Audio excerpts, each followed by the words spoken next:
इर्तिदाद के ये मामलात जो बढ़ रहे हैं उसकी एक और बहुत बड़ी वजह है, और वो वजह है लड़कियों और औरतों का जॉब करना।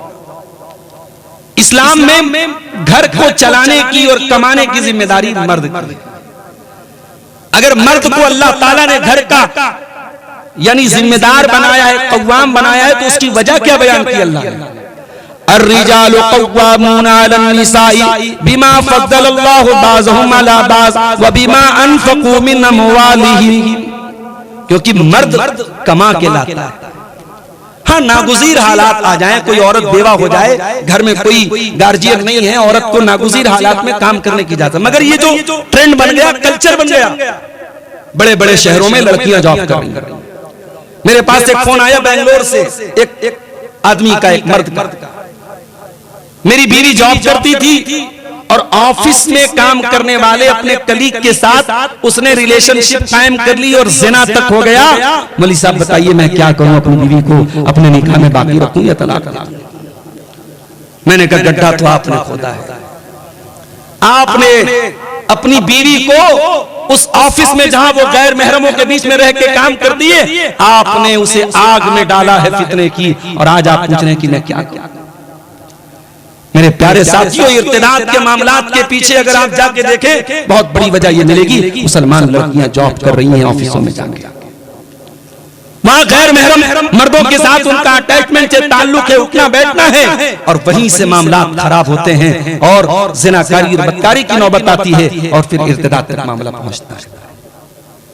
इर्तिदाद की एक और बहुत बड़ी वजह है, और वो है हमारा नाकिस दावती निजाम। हमारे यहाँ साहब एक बड़ी तादाद में मुफ्तियों के फतवे हैं कि साहब औरतें मस्जिद में नहीं आ सकती।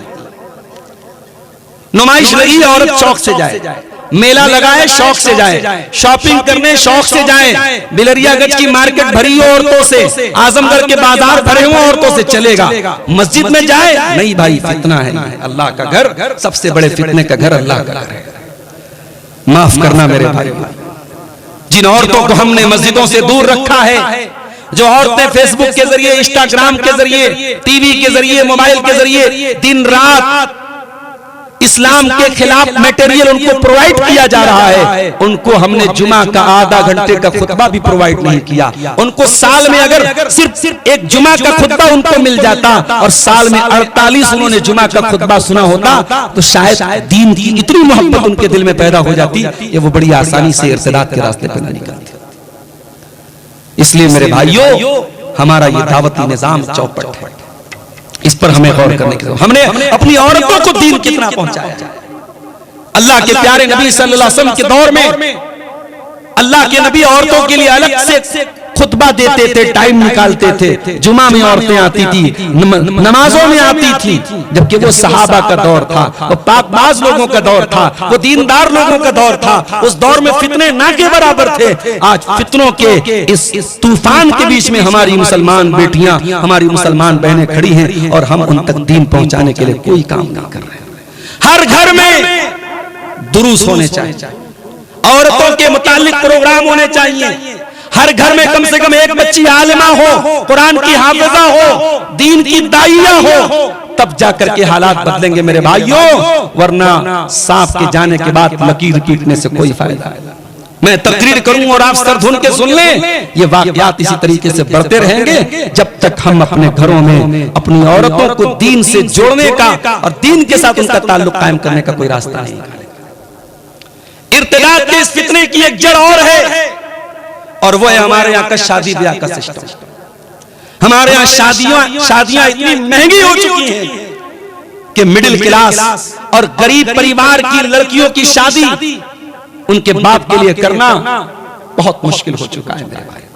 और जब ये गरीब घरों की लड़कियां जिनकी उम्रें निकल रही हैं, जब इनको सोशल मीडिया पर बाकायदा प्लानिंग के जरिए ट्रैप बिछा करके और जाल बिछा करके मोहब्बत और प्यार के झांसे में फंसाया जाता है, बड़ी आसानी से उस जाल में फंस जाते हैं।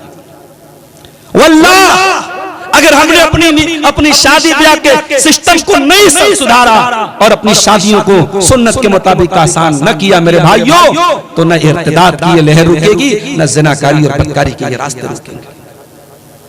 इसलिए कि अल्लाह के नबी की हदीस मौजूद है कि निकाह ही इंसान की शर्मगाह की शहवत को रोकने का रास्ता है। या माशर शबाब मन इस्तता मिनकुमुल बात फलयतज़व्वज फइन्नहु अग़ज़्ज़ु लिलबसरि व अहसनु लिलफर्ज। ऐ नौजवानों, जब तुम शादी की ताकत उठाने के काबिल हो जाओ, शादी के खर्च उठाने के काबिल हो जाओ, शादी की जिम्मेदारी उठाने के काबिल हो जाओ, तो तुम जल्दी से निकाह कर लो। फइन्नहु अग़ज़्ज़ु लिलबसरि व अहसनु लिलफर्ज। इसलिए कि शर्मगाह की हिफाजत और आंखों की हिफाजत इसी शादी से और निकाह से होती है। हमारे यहाँ शादी एक तो महंगी हो रही है, ताखीर से हो रही है। महाराष्ट्र में एक जगह में गया, वहां तो बाकायदा कंडीशन है कि साहब लड़के की शादी तब होगी जब गवर्नमेंट जॉब लगेगी। 35-35 साल का लड़का हो जाता है, बड़ी मुश्किल से गवर्नमेंट जॉब लगी तब जाकर के शादी हो रही है। हमारे यहाँ एक कल्चर ये भी बनता जा रहा है, साहब लड़का बाहर जाके काम करेगा तब घर वाले जो है सोचते कि हाँ अब इसकी शादी करें, बाहर जाके कमाने लगा है। और ये कौन सा कल्चर है मेरे भाई कि लड़का शादी करने के बाद अपनी बीवी को अकेला छोड़ के 2-2 साल 3-3 साल सऊदी में और दुबई में जाके काम कर रहा है। ये भी बहुत बड़ा फितना है और इसके पीछे जो मसाइल और जो प्रॉब्लम्स हैं हम सब बहुत अच्छी तरीके से महसूस करते हैं। तो शादियों को वक्त पर करें और शादियों को आसान करें। अल्लाह के प्यारे नबी ने फरमाया, इज़ा खतबा इलैकुम मिमन तर्ज़ौना दीनहु व खुल्क़हु फज़व्विजूहु। जब तुम्हारी लड़कियों के लिए अच्छा रिश्ता मिल जाए, दीनदार लड़का मिल जाए, निकाह कर दो। अगर ऐसा नहीं करोगे जमीन में फितना फैलेगा और फसाद फैलेगा। और आगे बढ़िए। इर्तिदाद की एक वजह और है मेरे भाई, और वो वजह क्या है? हमारे घरों में बढ़ती हुई दय्यूसियत, बेगैरती। बेटी बेपर्दा निकल रही है, कॉलेज में जा रही है, बेपर्दगी कर रही है, बाप को कोई फर्क नहीं पड़ रहा। बहन को बेपर्दा उसका भाई घुमा रहा है, भाई को पता है मेरी बहन का कोई बॉयफ्रेंड है, लेकिन भाई खामोश है क्योंकि बहन को भी पता है कि मेरी भी गर्लफ्रेंड है। ये जो दय्यूसियत है, ये जो बेगैरती है, ये समाज के ताने बाने को बर्बाद कर रही है। इस्लाम गैरत का दीन है, इस्लाम हया का दीन है। इस्लाम में अगर एक औरत को पर्दे का हुक्म दिया गया है तो एक बाप को भी हुक्म दिया गया है कि वो अपनी बेटी को पर्दे में रखे। एक भाई को हुक्म दिया गया कि वो अपनी बहन पर नजर रखे। और मुझे माफ कीजिएगा, हमारे यहाँ दय्यूसियत और बेगैरती सिर्फ लड़कियों के हवाले से नहीं है, लड़कों के हवाले से। बात घरों में लड़कियों पर तो बड़ी सख्ती है, लड़कों के 100 खून माफ है। लड़का रात में 2-2 बजे तक किससे बातें कर रहा है, माँ को अंदाजा है, बाप को अंदाजा है, लेकिन कोई रोकने वाला, कोई टोकने वाला नहीं है। लड़की के एक फोन कॉल को चेक किया जा रहा है और लड़के के 100 खून माफ हैं। ये जो दय्यूसियत और बेगैरती है, ये भी हमारे घरों को बर्बाद कर रही है मेरे भाई। अल्लाह के प्यारे नबी सल्लल्लाहु अलैहि वसल्लम ने फरमाया कि 3 लोग ऐसे होंगे कयामत के दिन अल्लाह ताला न तो उनकी तरफ देखेगा, न बातचीत करेगा, न उनको गुनाहों से पाक को साफ करेगा। नंबर 1 अल-आक़ु लिवालिदैहि, अपने माँ बाप को सताने वाला। नंबर 2 वल मरअतुल मुतरज्जिला, मर्दों की नकल करने वाली औरत। और नंबर 3 अद-दय्यूस अल्लज़ी युक़िर्रु फ़ी अहलिहिल खुबुस, वो बेगैरत आदमी जो अपने घर में बेगैरती को बर्दाश्त करता है। हमारे माशरे में इर्तिदाद की जो ये लहर फैल रही है, उसके पीछे एक वजह और है, और वो है मुसलमानों का गैर कौमों के साथ बसना। जब आप ऐसे माहौल में रहेंगे जहां आपके आसपास का कल्चर मुशरिकाना और काफिराना है, तो आप शायद बड़े मजबूत हो, आप अपने आप को बचा लें, मगर आप अपनी आने वाली नस्लों को नहीं बचा पाएंगे। इसीलिए हजरत आसिया ने, फिरौन की बीवी ने, जब अल्लाह से दुआ की तो क्या दुआ की? फरमाया रब्बि इब्नि ली इंदक बैतन फिल जन्नह वनज्जिनी मिन फिरऔन व अमलिही वनज्जिनी मिनल कौमिज़ ज़ालिमीन। ऐ अल्लाह, तू जन्नत में मेरे लिए अपने पास एक महल अता फरमा। सिर्फ यही का मेरे लिए जन्नत में एक महल अता फरमा, कहा कि अपने पास। उलमा लिखते हैं इस आयत की तफसीर में, सालतिल जार क़ब्ल दार, हजरत आसिया ने घर से पहले अच्छा पड़ोसी मांगा। कहा कि अल्लाह अपने पास तू जन्नत में मुझे एक महल अता फरमा। एक मोमिन जब घर खरीदे, जब अपने बच्चों की रिहाइश का इंतजाम करे, तो ये देखे कि वहां का माहौल कैसा है, मैं कहां पर अपने बच्चों को बसा। इब्राहिम अलैहिस्सलाम जब अपने लखते जिगर इस्माइल को और अपनी बीवी हाजरा को जब मक्का में छोड़ के जा रहे थे, उन्होंने क्या दुआ की थी? रब्बना इन्नी अस्कन्तु मिन ज़ुर्रिय्यती बिवादिन गैरि ज़ी ज़र्इन इंद बैतिकल मुहर्रम रब्बना लियुक़ीमुस्सलाह।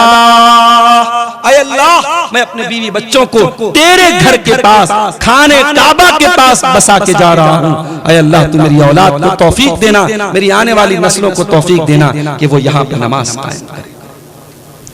मेरे भाइयों, तो इस तरीके की बस्तियों में, कुफ्फार और मुशरिकीन की बस्तियों में रहने से भी इर्तिदाद का मामला उठता है और मुसलमान लड़कियों के अंदर एक सॉफ्ट कॉर्नर पैदा होता है। एक और वजह है, हमारे यहाँ कुछ दिनों से ये ट्रेंड चला है कि लड़कियों को पढ़ाओ और लड़कों को नाकारा बनाओ।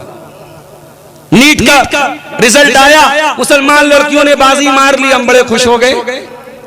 IAS का रिजल्ट आया, मुसलमान लड़कियों ने बाजी मार ली, हम बड़े खुशी से उछलने लगे। भाई, हमारी कौम की बेटियां माशाअल्लाह माशाअल्लाह सुम्मा माशाअल्लाह बड़ी तरक्की कर रही हैं, बहुत अच्छा है, पढ़ रही हैं। कौम के बेटे क्या कर रहे हैं? कौम के बेटे कहां मर गए?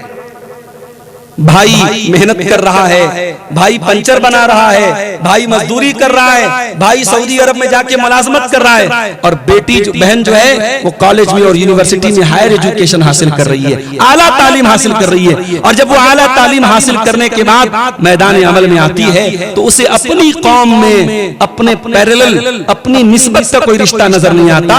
तो जो वेल क्वालिफाइड होते हैं, जो पढ़े लिखे गैर मुस्लिम लड़के होते हैं, वो उसे बहुत जल्दी अट्रैक्ट करते हैं। ये मैं ऑन ग्राउंड रियलिटी बता रहा हूं, जमीनी हकीकत आपको बता रहा हूं कि हमारी कौम के लड़कों का तालीम से दूर होना और पढ़ाई लिखाई से दूर होना, ये भी इस इर्तिदाद की बहुत बड़ी वजह है। सवाल यह है कि इसका हल क्या है, इसका सॉल्यूशन क्या है? सबसे पहली चीज हर माँ बाप को यह सोचनी चाहिए, अल्लाह ने अगर आपको औलाद की जैसी नेमत दी है तो इस नेमत पर आप अल्लाह का शुक्र अदा करें और साथ में ये एहसास करें कि यह औलाद बहुत बड़ी जिम्मेदारी है आपके कंधे पर। कल कयामत के दिन आपको जवाब देना पड़ेगा। अल्लाह के प्यारे नबी फरमाते हैं कि मा मिन अब्दिन यस्तरई अल्लाहु रईयतन सुम्मा यमूतु यौम यमूतु व हुवा गाशुन लिरईयतिही। जब अल्लाह ताला किसी बंदे को कोई जिम्मेदारी दे और उस जिम्मेदारी को वो सही तरीके से पूरा न करे, इल्ला हर्रम अल्लाहु अलैहिल जन्नह, उसके ऊपर जन्नत हराम हो जाएगी। मेरी माँ, आज इस्माइल और इब्राहिम का किरदार अगर पैदा करना है तो आपको अम्मा हाजरा के जैसा किरदार बनाना पड़ेगा। अभी मौलाना सरफराज साहब हजरत इब्राहिम की कुर्बानी का वाकया बयान कर रहे थे। कभी आपने इस पॉइंट पर गौर किया? इब्राहिम अलैहिस्सलाम फलस्तीन में रहते थे और इस्माइल अपनी मां के साथ मक्का में रहते थे। दुनिया में आम तौर से ये देखा जाता है, बच्चे बाप के बगैर बिगड़ जाते हैं, बच्चों को बाप का प्यार ना मिले तो बच्चे बिगड़ जाते हैं। यहाँ हजरत इस्माइल की परवरिश बगैर बाप के हो रही है, बाप दूर रहते हैं, बाप फलस्तीन रहते हैं। अम्मा हाजरा ने माँ का भी किरदार अदा किया और बाप का भी किरदार अदा किया। इस्माइल को पालने वाली उनकी माँ हाजरा है और मैं कुर्बान जाऊं अपनी इस माँ की अजमत पर। कैसी तरबियत की है, क्या अपने बच्चे को बनाया है कि जब बेटा जवान होता है और बाप अपने जवान बेटे से कहता है कि ऐ मेरे बच्चे, मैंने ख्वाब में देखा है कि मैं तुझे ज़बा कर रहा हूं, फंजुर माज़ा तरा, तो तू बता तेरी क्या राय है। तो बेटा क्या जवाब देता है? न बेटे की पेशानी पर कोई बल आया, न बाप को कुछ बुरा भला कहा, न कोई शिकवा किया कि अब्बा जान मैं छोटा सा था, दूध पीता था, आप छोड़ के चले गए, सैकड़ों किलोमीटर दूर रहते थे और आज जब मैं जवान हो गया हूँ, आज आप मेरा गला काटने की बात कर रहे हैं। बेटा जवाब भी देता है तो क्या देता है? या अबती फ़अल मा तुअमर सतजिदुनी इंशाअल्लाहु मिनस साबिरीन। अब्बा जान आपको जो हुक्म मिला है आप कर डालिए, अल्लाह ने चाहा तो आपका बेटा सब्र कर लेगा। अल्लामा इकबाल कहते हैं ये फैजाने नजर था या कि मकतब की करामत थी, सिखाए किसने इस्माइल को आदाब फर्जंदी। इस्माइल को ये आदाब किसने सिखाया? ये कॉन्वेंट नहीं सिखा सकता, ये स्कूल नहीं सिखा सकता, ये दुनिया का कोई कॉलेज नहीं सिखा सकता। मेरी माँ और बहनों, आपकी गोद, आपका प्यार, आपकी तवज्जो, यही आपके बच्चे की तरबियत करेगी। अगर हमें इस्माइल जैसी नस्ल चाहिए तो हमें हाजरा के जैसी माओ को पैदा करना पड़ेगा। हजरत सारा का किरदार भी कौन भूल सकता है? यहां ऐसे भी वाकयात हुए, मुसलमान लड़की किसी मुशरिक के जाल में फंसी, उसके साथ रिलेशनशिप हुई और उस मुशरिक ने, उस इस्लाम दुश्मन ने उस लड़की का इस्तेसाल किया, उसके साथ ज़िना किया, उसके साथ रेप किया, उसके वीडियोस बनाए, उसको ब्लैकमेल किया। और इतना ही नहीं, उस मुसलमान लड़की से अल्लाह को गालियां दिलवाई, उस मुसलमान लड़की से नबी को गालियां दिलवाई, उस मुसलमान लड़की से कुरान की तौहीन करवाई। ऐसे वाकयात भी हमारी आंखों के सामने अखबारात के जरिए और न्यूज के जरिए आए हैं। मेरे भाइयों, मेरी माँ और बहनों, जरा हजरत सारा का किरदार आप देखिए। जब मिस्र का जालिम बादशाह इब्राहिम अलैहिस्सलाम को और सारा को अरेस्ट करता है, गिरफ्तार करता है, और उस बादशाह का दस्तूर था कि अगर उसकी हुकूमत में कोई जोड़ा गुजरता था, मियां बीवी गुजरते थे और औरत खूबसूरत होती थी तो औरत का रेप करता था और शौहर को कत्ल करवा देता था। जब इब्राहिम और सारा को पकड़ा गया तो अल्लाह के प्यारे नबी फरमाते, बुखारी की रिवायत है, अल्लाह के प्यारे नबी सल्लल्लाहु अलैहि वसल्लम कहते हैं कि हजरत इब्राहिम ने अपनी बीवी सारा से कहा कि ऐ सारा, जब बादशाह पूछे कि तू कौन है तो तू ये मत कहना कि तू मेरी बीवी है, तू कहना कि इन्नकी उख्ती, तू मेरी बहन है, तू मेरी बहन है, बहन कह देना, अपने आप को मेरी बीवी मत कहना। यहां ऐसा लग रहा है कि इब्राहिम अलैहिस्सलाम अपनी जान बचाने के लिए झूठ बोल रहे हैं, नऊजुबिल्लाह। ये झूठ नहीं था, इसलिए कि इब्राहिम अलैहिस्सलाम ने खुद कह दिया कि ऐ सारा, रूए जमीन पर अल्लाह की तौहीद का कलमा पढ़ने वाली एक तू है, एक मैं हूं, हम दोनों मियां बीवी हैं, मगर ईमान के रिश्ते के एतबार से तू मेरी बहन है। इसलिए बादशाह पूछे तो कह देना कि तू मेरी बहन है। बादशाह के पास सारा को पेश किया गया। बादशाह सारा के पास पहुंचा और सारा को गलत इरादे से टच करने की कोशिश की। बुखारी के अल्फाज अल्लाह के नबी फरमाते, फउखिज़ा, अल्लाह ने उस बादशाह को पकड़ लिया, अल्लाह ने उस बादशाह के बदन पर राशा तारी कर दिया, उसका बदन मफलूज हो गया, उसका हाथ आगे नहीं बढ़ रहा है, वो पैरालाइज्ड हो गया, उसके हाथ में दम खम न रहा। उसने कहा कि ऐ खातून, अपने रब से दुआ कर दे मैं ठीक हो जाऊं, मैं दोबारा तुझे टच नहीं करूंगा। हजरत सारा ने अल्लाह से दुआ की, वो ठीक हो गया, दोबारा फिर गलत इरादे से टच करने की कोशिश की, फिर उसका बदन पैरालाइज्ड हो गया। 3 बार ऐसा हुआ।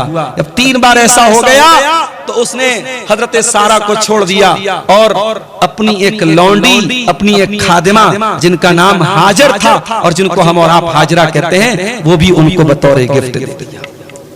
मेरी प्यारी माँ और बहनों, अगर किरदार सारा के जैसा मजबूत होगा, अल्लाह तुम्हारी इज्जत और आबरू की हिफाजत करने के लिए जालिमों के हाथों को पत्थर बना देगा, जालिमों को पैरालाइज कर देगा। लेकिन जब किरदार गंदा होगा, जब किरदार मजरू होगा, जब एक मुसलमान लड़की अपने किरदार की हिफाजत नहीं करेगी तो वो कुफ्फार मुशरिकीन की आगोश में जाके बैठ जाएगी।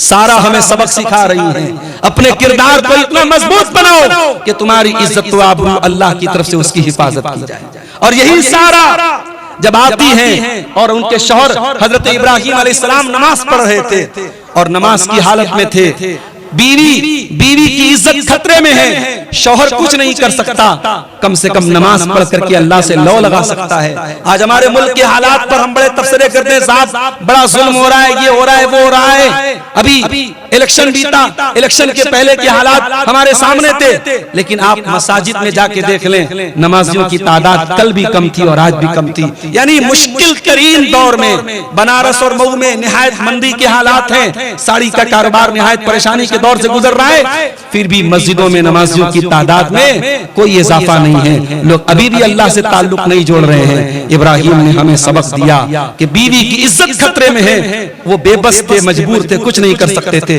अल्लाह से लौ तो लगा सकते थे, नमाज पढ़ रहे थे। हजरत हाजरा ने आकर के कहा रद्दल्लाहु कैदल फाजिर व अक़दम हाजर, ऐ मेरे सरताज आप नमाज सलाम फेर दीजिए। अल्लाह ने आपकी दुआ सुन ली, अल्लाह ने उस काफिर की बदकिरदार की चाल को नाकाम कर दिया और हमें हाजरा के तौर पर एक खादमा भी अता कर दी। मेरी प्यारी माँ और बहनों, आज हाजरा, आज ज़ुल्हिज्जा का हमारा ये त्योहार, ईद उल अज़हा का ये त्योहार करीब है और ये सबक दे रहा है कि हमारी माँ और बहनें हाजरा और सारा के किरदार को अपनाएं, तभी जाकर के इस्माइल और इब्राहिम के जैसा किरदार समाज में पैदा होगा। मेरे प्यारे साथियों, आज इर्तिदाद की इस लहर को रोकने के लिए हमें और आपको अपनी बच्चियों को दीनी तालीम से आरास्ता करना बहुत जरूरी है। मैं नहीं कहता कि अपने बच्चियों का स्कूल में एडमिशन उनका नाम कटवा करके उनको मदरसे में डाल दीजिए। अगर आपको स्कूल की तालीम से लगाव है और आप अपनी बच्ची को स्कूल की तालीम दे रहे हैं, बहुत अच्छी बात है, मगर साइड से आप अपनी बेटी को दीन की तालीम भी दें। अपनी मस्जिदों में मकतब कायम करें, अपनी बच्चियों के लिए आज ऑनलाइन भी दीनी ट्यूशन का इंतजाम है। अपनी बच्चियों को इतना दीन सिखा दें कि दुनिया का कोई फितना उनको इर्तिदाद के रास्ते पर न लेके जा सके, दुनिया में कोई भी बहकाने वाला उनके दीन से उनको न बहका सके। उनकी तौहीद इतनी मजबूत हो, उनका ईमान इतना मजबूत हो कि किसी भी कोई भी पैंतरा उनके ऊपर काम ना आए। ये चंद बातें इर्तिदाद के फितने के ताल्लुक से आपके सामने रखी गई। आइए हम अल्लाह से दुआ करें, रब्बुल आलमीन हमारी कौम की बेटियों की अल्लाह ताला हिफाजत फरमाए। अल्लाह ताला हमें अपने आप को और अपने बच्चों को सही अकीदे पर और दीन पर चलने वाला बना दे। रब्बुल आलमीन आज का ये प्रोग्राम जिन भाइयों की मेहनतों से मुनक़िद हुआ है, अल्लाह उनके माल में, उनके दीन में, उनके कौल व अमल में अल्लाह बरकत अता फरमाए। रब्बुल आलमीन हमें कहने सुनने से ज्यादा अमल की तौफीक अता फरमाए। रब्बुल आलमीन हमें हर किस्म के इन्हिराफ से और हर किस्म के इर्तिदाद से अल्लाह हमारी नौजवान नस्ल की और हम सब की हिफाजत फरमाए। रब्बुल आलमीन हमें दीन पर चलने वाला और दीन पर अमल करने वाला बना दे, जब तक हम दुनिया में जिंदा रहें, इस्लाम पर जिंदा रहें और हम सब का खात्मा ईमान पर हो। आमीन। व आखिर दावाना अल्हम्दुलिल्लाहि रब्बिल आलमीन। वस्सलामु अलैकुम व रहमतुल्लाहि व बरकातुहू।